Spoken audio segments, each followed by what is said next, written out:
Chers frères et sœurs, quelques semaines passées, nous avions célébré avec joie les premières communions de nos enfants.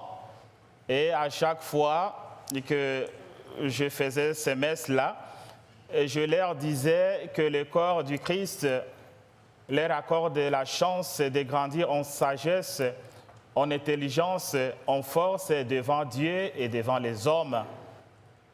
Parce que le corps du Christ est très important pour ses enfants à ce niveau.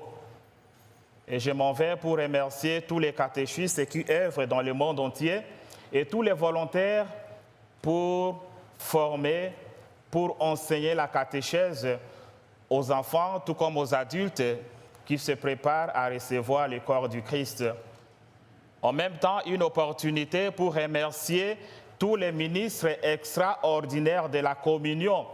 Comme le nom le dit, ils font un travail extraordinaire d'amener le corps du Christ à nos frères et sœurs qui sont malades dans des hôpitaux, dans des résidences, dans des quartiers. C'est un travail noble. Soyez bénis par ce service que vous rendez au nom de l'Église. Votre récompense est grande dans les cieux.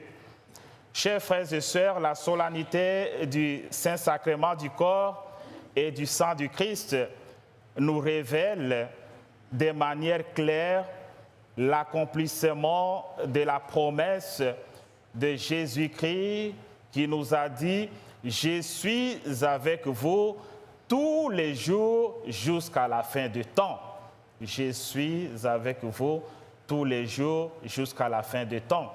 Et cette présence matérielle, je dirais physique et mystique, se manifeste par l'offrande du pain et du vin qu'on amène à l'autel.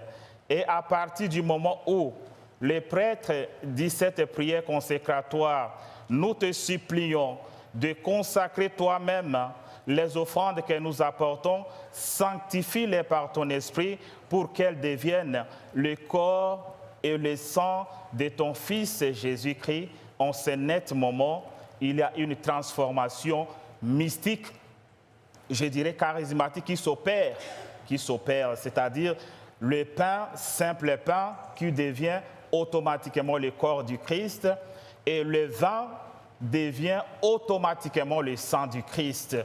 Et ça, pour entrer dans la profondeur de ces mystères, chers frères et sœurs, il faut être concentré. Il faut chercher à connecter son cœur avec les mystères divins que nous célébrons ici. Voilà pourquoi, quand on commence la consécration, il y a une disposition particulière à prendre.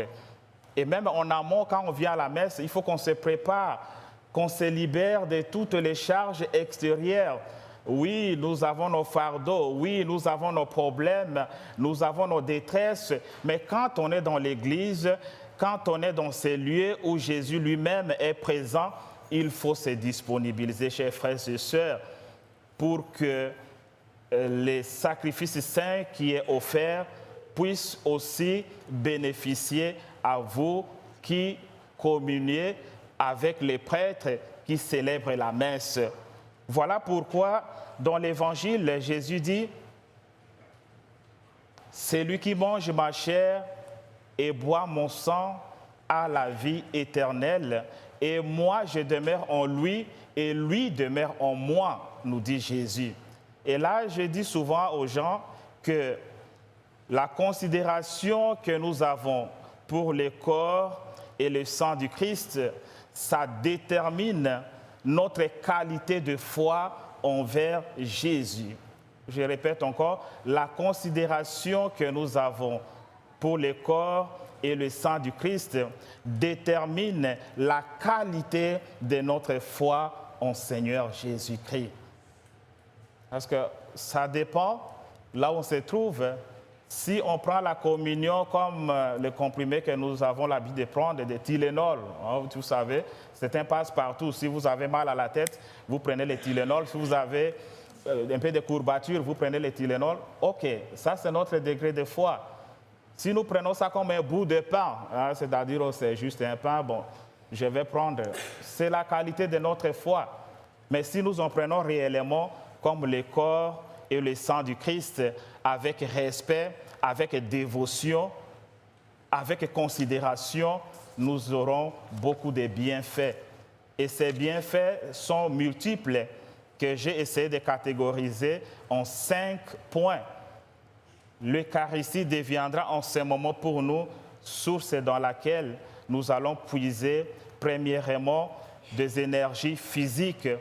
Énergie physique, c'est-à-dire avoir la force, le courage de remplir nos tâches quotidiennes avec responsabilité. Dans l'une des paroisses où je servais, un chrétien était là assidu tous les jours à la messe et au premier banc. Et un jour, j'étais en train de les taquiner. J'ai dit, mais toi, tu es tous les jours à la messe, c'est quoi ça? Tu n'as pas de choses à faire?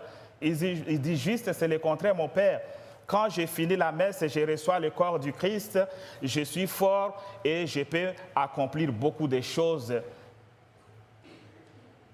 Et Saint Padre Pio, à la fin de sa vie, 6 mois avant, il ne pouvait pas se nourrir de nourriture biologique, de nourriture naturelle que nous mangeons, mais qu'est-ce qu'il faisait quand il disait sa messe le matin? Le corps du Christ et le sang du Christ qu'il prenait, ça lui donnait la force, ça lui donnait le courage d'écouter la confession toute la journée et d'accueillir les différents pèlerins qui venaient pour les consulter. Il recevait cette force grâce à ce repas sacré au corps et au sang du Christ. Deuxième énergie que nous recevons, c'est l'énergie spirituelle. Le corps du Christ nous donne la grâce d'approfondir notre relation avec Dieu par la prière. Par la prière, une prière bien faite, une prière faite avec connexion directe avec Dieu. Ça nous donne la force dans nos exercices de piété.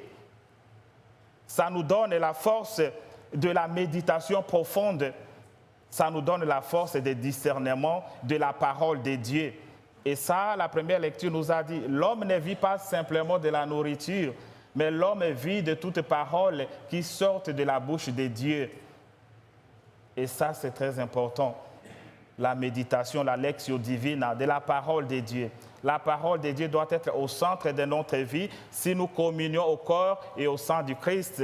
Et le symbole est très frappant. À l'église, nous avons cette table, c'est l'ambon qui est réservé pour la parole de Dieu. Mais nous avons la table eucharistique qui se trouve de l'autre côté.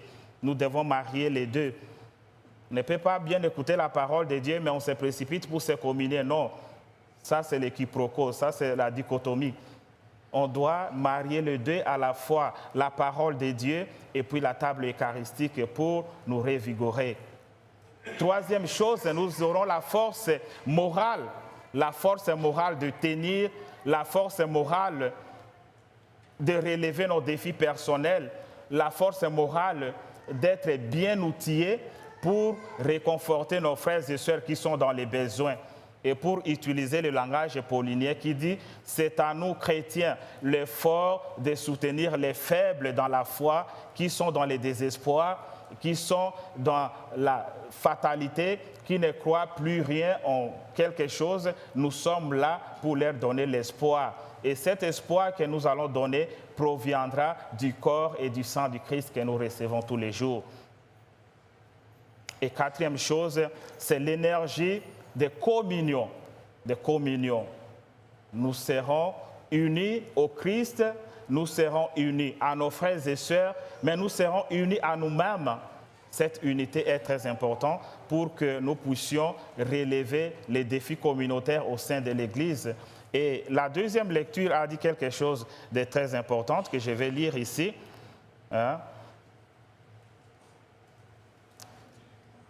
Il y a un seul pain, la multitude que nous sommes est un seul corps, car nous avons tous part à un seul pain. À un seul pain. C'est-à-dire quand on communie, et c'est ça même le nom de la communion, on est connectés les uns avec les autres. C'est soutenir dans la prière, c'est soutenir pour que nous puissions, à la fin de notre vie, recevoir l'héritage promis. Et le cinquième et le dernier, c'est la vie éternelle. Celui qui mange ma chair et boit mon sang aura la vie éternelle, a la vie éternelle. Et ça, c'est la marche que vous et moi, nous sommes en train d'effectuer comme pèlerins. Nous sommes en marche vers la Jérusalem céleste. Nous sommes en marche vers la vie éternelle. Vers la vie éternelle. Et c'est ce corps et le sang du Christ qui nous fortifie.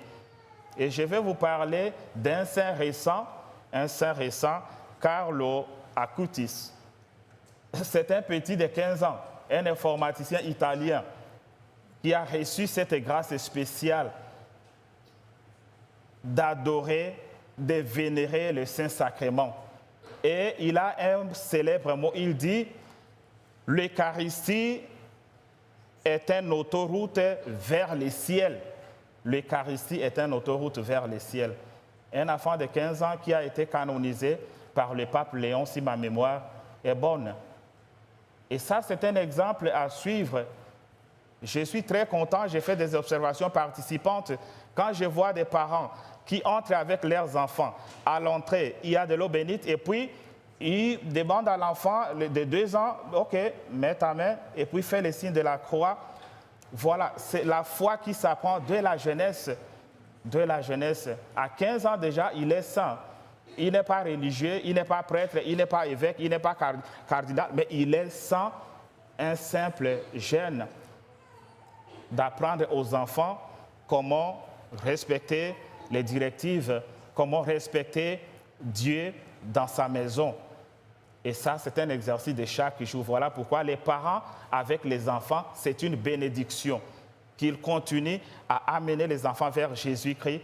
Et avec ces petits exercices, ça l'aide à grandir, comme je l'ai dit au début, en sagesse, intelligence devant le Seigneur et devant les hommes. Chers frères et sœurs, nous allons rendre grâce à Dieu. Rendre grâce à Dieu pour ces dons sacrés de son corps et de son sang, qui marquent sa présence perpétuelle parmi nous, aujourd'hui, demain et pour les siècles de siècles.